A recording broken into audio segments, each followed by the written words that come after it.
السلام علیکم ورحمۃ اللہ وبرکاتہ۔ بسم اللہ الرحمن الرحیم۔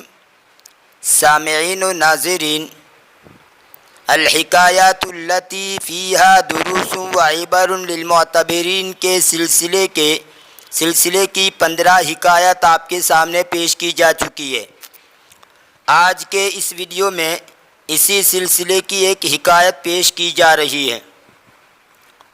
اس حکایت میں یہ سمجھایا گیا ہے کہ کبھی کبھی ایسا ہوتا ہے کہ آدمی کو کوئی ناگوار صورتحال پیش آتی ہے جس کو وہ بھی ناگوار ہی سمجھتا ہے، لیکن حقیقت کچھ یوں ہوتی ہے کہ جس کو وہ ناگوار سمجھتا ہے وہ بظاہر ناگوار ہے، لیکن بباطن اور اندرونی طور پر اس میں خیر کا اور بھلائی کا پہلو پوشیدہ ہوتا ہے، جس کو آپ اس حکایت کے ترجمے میں اچھی طرح سمجھ لیں گے۔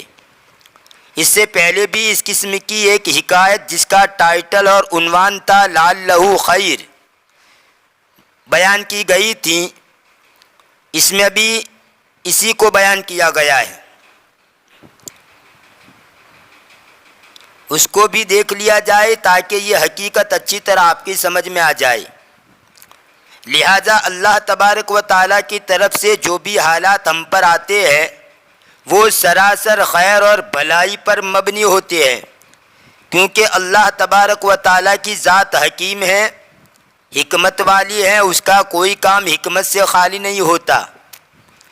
اس موقع پر ایک اہم بات کی طرف توجہ دلانا چاہوں گا کہ اگر کسی کے گھر میں ایک چھوٹا سا بچہ مثلاً 4-5 سال کا بچہ ہو، اس کے ماں باپ کا انتقال ہو جائے اور اس کے ماں باپ اس سے پہلے مر جائے، ایسے ہی خاندان کے دوسرے لوگوں کا بھی سہارا نہیں، تو کچھ لوگ خصوصاً عورتیں یہ کہہ دیا کرتی ہیں کہ اللہ تعالیٰ کو پہلے اس بچے کو اٹھا لینا چاہیے تھا، بیچارہ بے سہارا ہو گیا، گویا اللہ تعالیٰ کو مشورہ دیا جاتا ہے۔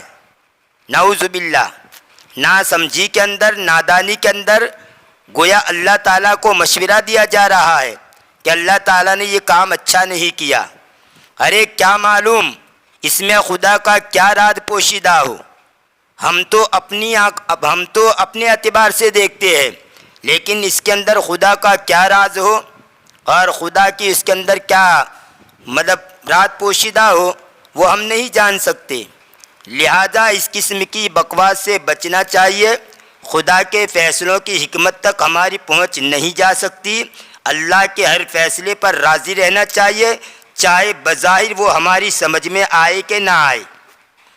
بات بڑھتی جاتی ہے، اب آئیے ترجمے کی طرف بڑھتے ہیں، بات دوسری طرف بڑھتی ہے، ہم ترجمے کی طرف بڑھیں۔ بسم اللہ الرحمن الرحیم۔ قصۃ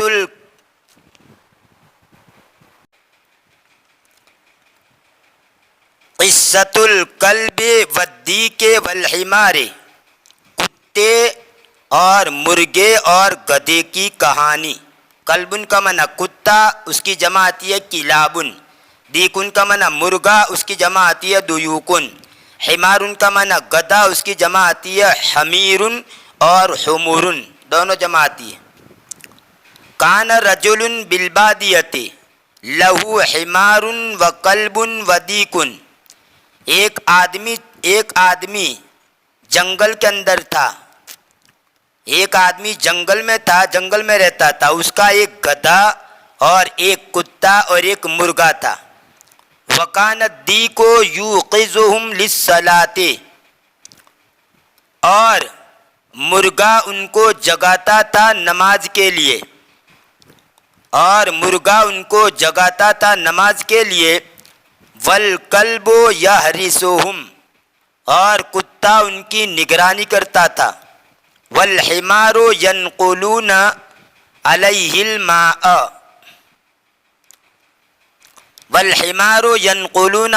الْمَاءَ وَيَحْمِلُ لَهُمْ خِيَامَهُمْ، اور گدھا اس پر وہ پانی منتقل کرتے تھے اور ان کے لیے ان کے خیمے اٹھاتے تھے، یعنی جو خانہ بدوش ہوتے ہیں عموماً وہ اپنے گھر کو ساتھ میں لے کر جاتے ہیں، ان کے سامان و جہاں چاہا پراؤ ڈال ڈالا، ان کو خانہ بدوش کہا جاتا ہے۔ خانہ کا معنی گھر، بدوش کا معنی کندھا، یعنی گھر کندھے پر، خانہ بدوش یعنی کندھے پر گھر۔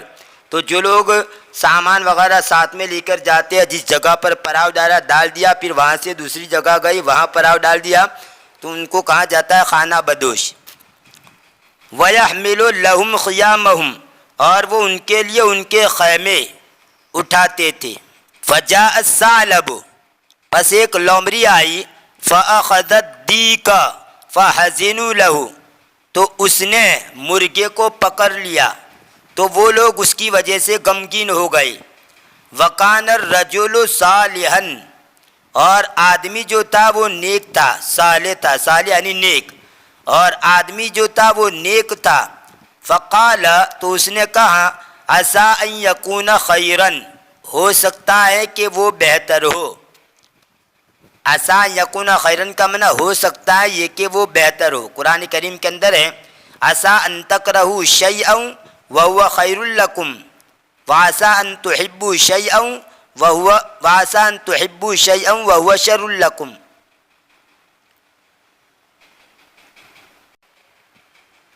عسیٰ ان تکرہوا شیئا وہو خیر لکم وعسیٰ ان تحبوا شیئا وہو شر لکم، یعنی ایک چیز جس کو تم ناپسند کرتے ہو سکتا ہے کہ تمہارے لیے اس میں بہتری ہو، اور ایک چیز جس کو تم پسند کرتے ہو سکتا ہے وہ تمہارے لیے شر ہو۔ تو قرآن کریم کی جو یہ آیت کریمہ ہے، اسی کا مفہوم یہاں پر بیان کیا گیا ہے۔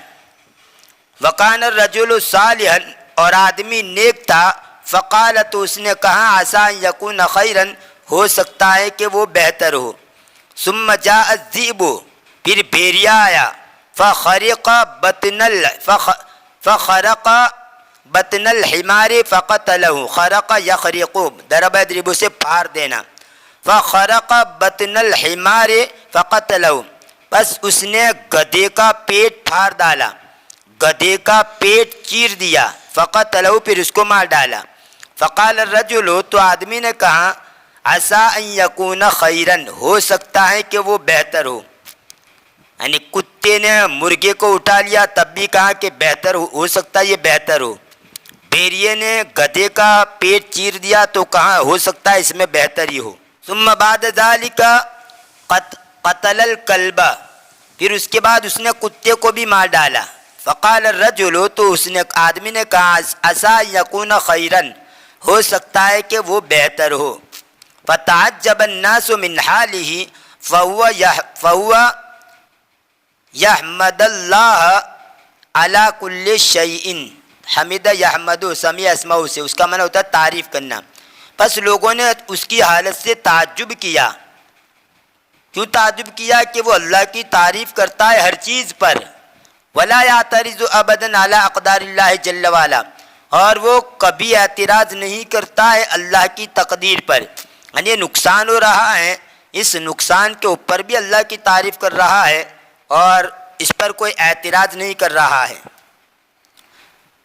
وفی یوم من الایام، اور ایک دن، ہجم اللصوص لیلا علی اہل القریۃ، چوروں نے رات کو گاؤں والوں پر حملہ کر دیا۔ لسن کی جمع ہے لصوص یعنی چور، چور کے لیے سارقن کا لفظ بھی آتا ہے، سارقن کا معنی بھی چور، اس کی جمع آتی ہے سارقون، جمع مذکر سالم۔ وَكَانُوا يَسْتَدِلُّونَ عَلَى مَدَاخِلِ الْبَيْتِ مِنْ صَوْتِ الدِّيكِ أَوِ الْكَلْبِ أَوِ الْحِمَارِ، پس وہ دلالت کرتے تھے گھروں میں داخل ہونے پر مرغے یا کتے یا گدھے کی آواز سے، یعنی جب بھی وہ چوری کرنے جاتے تھے کسی جگہ پر تو وہ دیکھتے تھے کہ یہاں سے کوئی کتے کی آواز، گدھے کی آواز یا مرغے کی آواز آ رہی کہ نہیں آ رہا، اگر آ رہی ہے تو سمجھ جاتے تھے کہ اس کے اندر کوئی رہ رہا ہے، اور اگر وہاں پر کوئی کتے گدھے وغیرہ کی آواز نہ سنتے تو یوں سمجھتے کہ یہ تو خالی ہے، یہاں پر کوئی نہیں رہتا۔ تو گائز گدھے، کتے اور مرغے کی آواز سے اندازہ لگا لیتے تھے کہ یہاں پر کوئی بس رہا ہے، اور پھر اس پر گھر میں داخل ہو کر حملہ کرتے تھے۔ وقانو یستدلون علی مداخل البیت من صوت الدیک او الکلب او الحمار، اور وہ دلالت کرتے تھے، رہبری حاصل کرتے تھے گھر میں داخل ہونے پر مرغے یا کتے یا گدھے کی آواز سے۔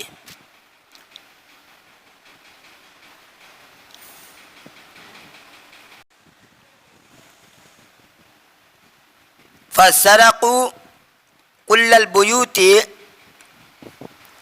إلا بيت هذا الرجل الذي رضي بقضاء الله عند موت الكلب والديك والحمار، بس انہوں نے تمام گھروں کو چوری کر لیا، تمام گھروں کی چوری کر لی مگر اس آدمی کے گھر کی۔ کون سا آدمی؟ الذي رضي بقضاء الله، وہ جو کہ راضی ہو گیا اللہ کے فیصلے پر۔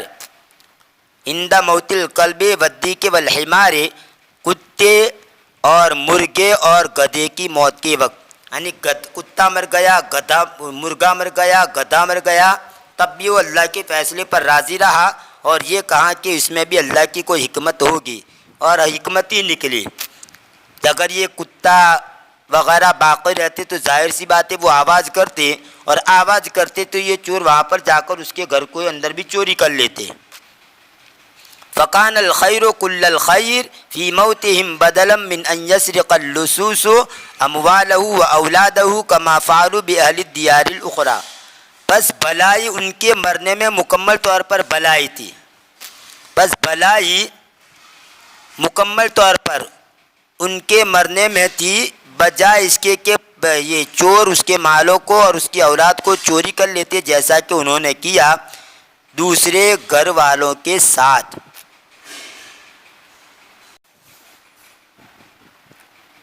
وَلِذَلِكَ كَانَ الرَّجُلُ يَقُولُ عَسَىٰ أَن يَكُونَ خَيْرًا، اور اسی وجہ سے آدمی کہتا تھا ہو سکتا ہے کہ وہ خیر ہو، اچھا ہو۔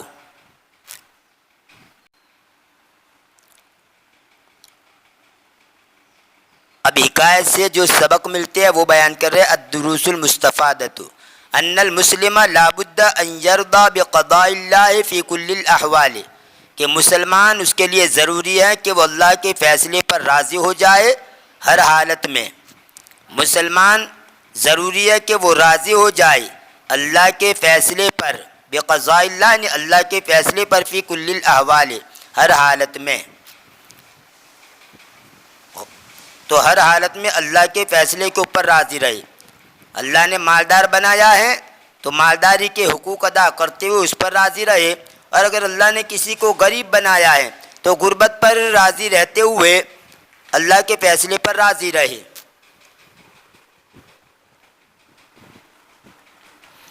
کیونکہ کبھی کبھی ایسا ہوتا ہے، غالباً حدیث کے اندر آتا ہے کہ جس آدمی کو اللہ نے مالدار بنایا ہے اگر اس کو غریب بنا دیا جاتا تو اس کی ایمان کے لالے پر جاتے، ایمان خطرے میں پڑ جاتا، اور جس آدمی کو غریب بنایا، مالدار بنایا، اس کو غریب بنا دیا جاتا، یا جس کو غریب بنایا اس کو مالدار بنا دیا جاتا، تو ان کی زندگی، ان کی ایمان خطرے میں رہتا۔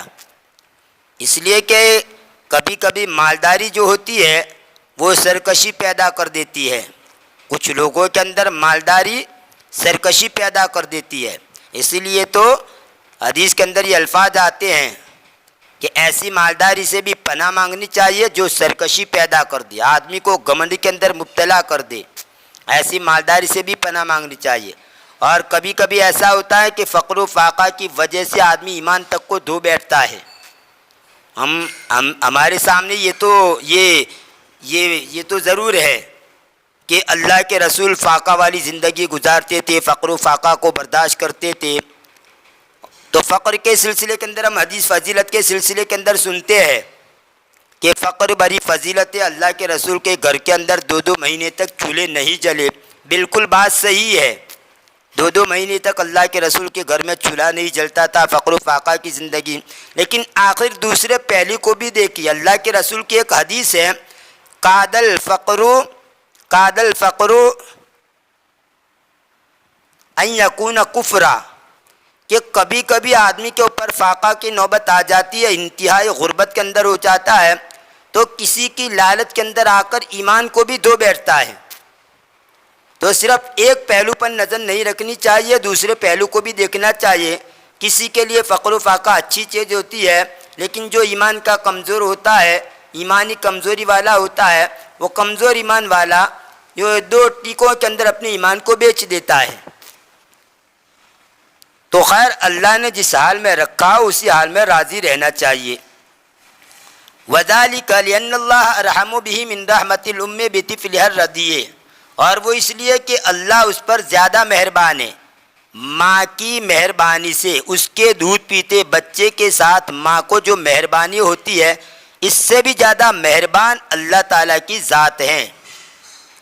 فَهُوَ لَا يَقْضِي أَيَّ قَضَاءٍ لِعَبْدِهِ الْمُسْلِمِ إِلَّا كَانَ خَيْرًا لَهُ، بس وہ فیصلہ نہیں کرتا ہے کوئی بھی فیصلہ نہیں کرتا ہے اپنے مسلمان بندے کے لیے مگر وہ اس کے لیے بہتر ہوتا ہے۔ یعنی اللہ کسی بھی مسلمان کے لیے جو بھی فیصلہ کرتا ہے اس میں خیر ہوتی ہے۔ یہ الگ بات ہے ہم اپنی سوچ کے اعتبار سے اس کو ناپسند کرتے ہیں اور ہمیں دیکھنے کے اعتبار سے وہ ہمیں ناپسند ہوتی ہے، لیکن اللہ کا راز اس میں ہوتا ہے۔ وَلِذَالِكَ، اور اسی وجہ سے فعلی المسلم ان یرضی بقضاء اللہ ولا یعترض ابدا، مسلمان کے لیے ضروری ہے کہ وہ اللہ کے فیصلے پر راضی رہے اور کبھی بھی اعتراض نہ کرے۔ ولا یعترض، یا داد کے اوپر زبر پڑیں گے کیونکہ یہ ان کا تعلق اس کے ساتھ بھی ہے۔ ولا یعترض ابدا، اور کبھی بھی وہ اعتراض نہ کرے، کیڑے نہ نکالے۔ فقد یحدث له مکروہ ویکون هو عین الخیر، کبھی کبھی اس کو کوئی ناپسندیدہ چیز پیش آتی ہے حالانکہ وہ عین بہتر ہوتی ہے۔ ایک ناپسند چیز اس کو پیش آتی ہے اور وہ اس کے لیے عین خیر ہوتی ہے۔ یا عین کا منع آنکھ نہیں کریں گے، یا عین کا منع آنکھ نہیں کریں گے، عین الخیر کا منع وہ مکروہ جو چیز ہوتی ہے وہ بالکل وہی چیز اس کے لیے بھلی ہوتی ہے۔ اس لیے یہاں کئی عین الخیر بلائی کی آنکھ یہ ترجمہ مت کر دینا۔ حدث یحدث کو منع پیش آنا۔ فقد یحدث مکروہ، بس کبھی کبھی اس کو بری چیز پیش آتی ہے، ویکون ہوا عین الخیر، اور وہ عین خیر ہوتی ہے، وہی مکروہ چیز بیائی نہیں اچھی ہوتی ہے۔ کما حدث فی ہذہ القصۃ، جیسا کہ اس واقعے میں پیش آیا۔ فقد مات الکلب والدیک والحمار، بس تحقیق کہ کتا اور مرغا اور گدھا مر گیا۔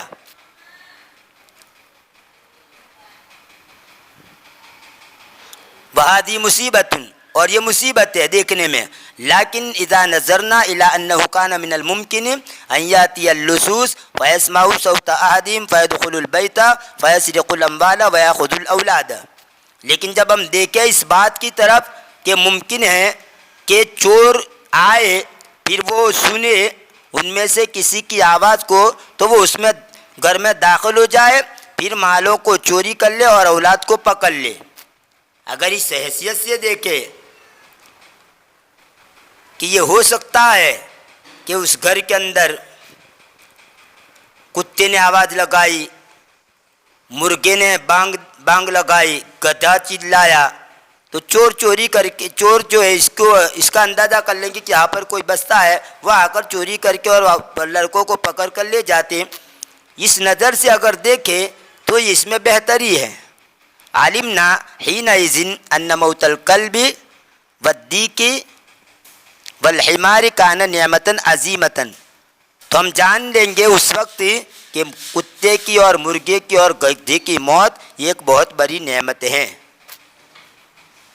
خلاصہ اس حکایت کا یہ ہے کہ ظاہری اعتبار سے کوئی ناپسندیدہ چیز اگر ہمیں پیش آئے تو ہمیں دیکھنے کے اعتبار سے ناپسندیدہ لگتی ہے، لیکن ہمارے لیے اس کے اندر بہتری کا پہلو ہوتا ہے۔ کبھی الٹا بھی ہوتا ہے کہ دیکھنے کے اعتبار سے ہمیں ایک چیز اچھی لگ رہی ہے، بہترین لگ رہی ہے، لیکن وہ ہمارے لیے نقصان دہ ثابت ہوتی ہے۔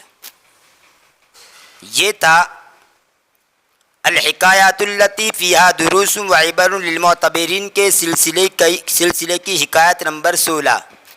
انشاءاللہ آنے والے ویڈیو میں اسی سلسلے کو جاری رکھتے ہوئے آپ کے سامنے ایک اور حکایت پیش کی جائے گی تب تک کے لیے انتظار کیجیے، دعا میں یاد رکھیے، فی امان اللہ، الی اللقاء۔